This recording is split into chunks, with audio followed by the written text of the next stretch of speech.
Pues reflexionando en torno al tema del día de hoy, se me vino a la cabeza cómo fue que yo formé mi propia ética. Y recordé las veces que mis padres me hablaban de lo que era ser una persona educada y de las veces que fui castigada por ellos cuando faltaba esa educación que ellos me habían enseñado con su ejemplo. Luego me acordé también de mis clases de civismo de mi escuela primaria y secundaria, con la frase que tanto nos repetía la maestra de matemáticas de nuestro benemérito Benito Juárez. Entre los hombres como entre las naciones, el respeto al derecho ajeno es la paz. Y nos hacía sentir muy mal moralmente cuando a alguno faltaba este principio. Luego pensé en todas las situaciones hipotéticas de sentido común, de razonamiento lógico y de cuestionamiento filosófico que nos colocaban en la preparatoria. Y los relaciono en psicoanálisis cuando hablamos de cómo la instancia psíquica del superyo se forma de las identificaciones con los padres y con todas aquellas que cumplieron una función similar a ellos, de hacer la ley, de poner un límite, de despertar en nosotros una conciencia moral, de separación para no quedarnos en el goce fusional con la madre. Pensé en conceptos como la castración simbólica para no quedarnos en el narcisismo, de creer que podemos hacer lo que queramos.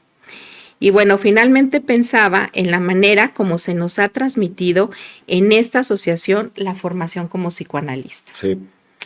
Y bueno, pues de ahí podemos ir sacando tela para otras cosas. Claro. Pues bienvenido de nuevo, Juan, y gracias. Por donde quieras comenzar. Bueno, primero, gracias por la invitación. Me sentí, pues muy, ¿cómo te digo?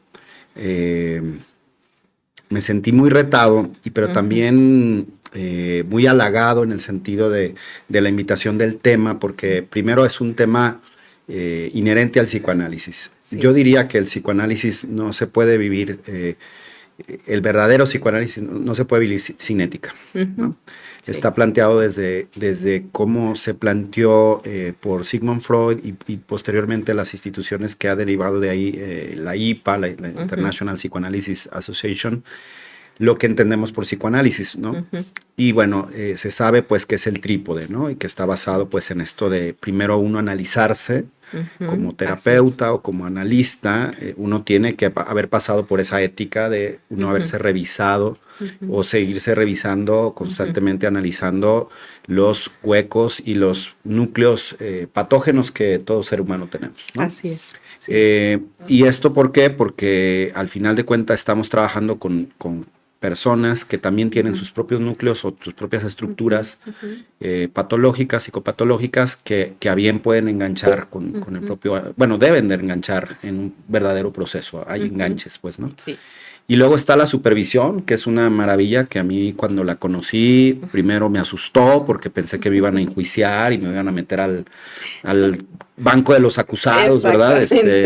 Y cuando me di cuenta de que es una práctica, por el contrario, totalmente amorosa, ética también en el sentido de que no es una práctica de evaluación o de devaluación del que está practicando el psicoanálisis, sino de análisis de lo que está pasando en el inconsciente, bajo la ética de la aceptación de que el psicoanálisis parte de una aceptación del inconsciente, ¿no? Y la tercera que es, son en orden distinto pues, pero también tiene que ver, o el orden no importa, los seminarios, ¿no? Que es estarte formando constantemente, pero bueno. Yo quiero decir que la ética no nada más en el psicoanálisis, sino en el mundo actual es un tema que es pertinente, que es actual y que es pertinente y que estamos viendo cosas a nivel mundial que no podemos hacer los ojos cerrados, cerrar los ojos y dejarlos de ver, que atañe a nuestra forma de habitar el mundo y de ser en el mundo y de estar en el mundo, ¿no? Lo que está pasando en diferentes lugares como Gaza, lo que está pasando, invasiones, aluden al tema moral y aluden al tema ético de la convivencia humana, ¿no? Y del tema civilizatorio, ¿no? Claro. Y hablando del tema civilizatorio, en Tótem y Tabú y en diferentes obras sociales de Freud, como el psicoanálisis de masas, el tema que el malestar de la cultura y diferentes textos que tiene Freud, va abordando justamente que la ética viene de esa terceridad, y que parte de nuestro malestar de la cultura es que no podemos comportarnos pues como tal cual de manera salvaje. con los 3 diques que se instalan en contra del incesto, el parricidio y el canibalismo. Las sociedades se supone que vamos avanzando civilizatoriamente hacia sociedades más avanzadas que pueden tener cultura y pueden tener avance. ¿Cuál es el malestar? Pues que no podemos hacer lo que nosotros queremos, ¿verdad? Entonces, desde ahí Freud va plantando un psicoanálisis muy ético, puesto que va diciendo que sí tiene que haber una ley que ponga orden a los sistemas de intercambio que se tienen en las sociedades, ¿no? También en los grupos como los familiares, los grupos institucionales, pues tiene que haber jerarquías, tiene que haber orden, ¿no? Entonces, desde ahí Freud va hablando de una ética a la Freud, ¿no? Que tiene que ver con orden, que tiene que ver con jerarquías y que tiene que ver con límites también en la cabeza, ¿no? Cuando él habla de diques, no nada más habla de diques que tapan el agua cuando viene un tsunami, ¿verdad? En lo concreto, sino que habla de límites que se van instalando en el psiquismo, que son los que permiten avanzar al psiquismo a etapas, digamos, más desarrolladas, ¿no? Así es. Desafortunadamente, no todos los psiquismos tienen acceso a los diques, ¿no? No todos los psiquismos tienen acceso a tener esos límites. Tú hablabas ahorita en tu narración de cómo tú recuerdas a tus padres que te regañaban, o a aquella maestra que decía, ¿no? Que decías que, pues, que les ponía los límites del derecho, el respeto al derecho ajeno es la paz. Pues son recuerdos que te llegan por algo porque tienen que ver con una etapa, que es una etapa muy importante en el desarrollo según Freud, que tiene que ver con la latencia, que tiene que ver con la instalación de esos diques que van después del complejo de Edipo, del sepultamiento del complejo de Edipo. El complejo de Edipo es esos deseos que yo tengo sexuales, muy inconscientes de mi padre y de mi madre, y que no son obra de una creencia, sino que analizando culturas muy primitivas, pues no había otra cosa más que incesto, parricidio y canibalismo. O sea, claro, sí lo había, ¿no? Así es. Porque de ahí veníamos y no había esa instalación de esos diques, ¿no? Entonces, es bien interesante porque nos va a atravesar o nos atraviesa como profesionistas. Yo no me imagino el psicoanálisis sin ética, pues, porque simplemente desde el hecho de poder pensar que hay un inconsciente que nos gobierna, es algo que no, vamos, que nos confronta mucho a nuestro propio narcisismo, a nuestro propio ego, ¿no? Como que yo no domino todo lo que estoy diciendo en este momento, ¿no? Pues se me puede salir un lapsus en cualquier rato y sale lo que verdaderamente inconscientemente está pasando, ¿no? Entonces, bueno, yo creo que una entrada muy importante es, aunque hayan sido textos escritos hace muchos años, la pertinencia es sumamente loable, es palpable, porque lo estamos viendo en el mundo. Y sí nos llega a consulta gente que llega de otras consultas, ¿no?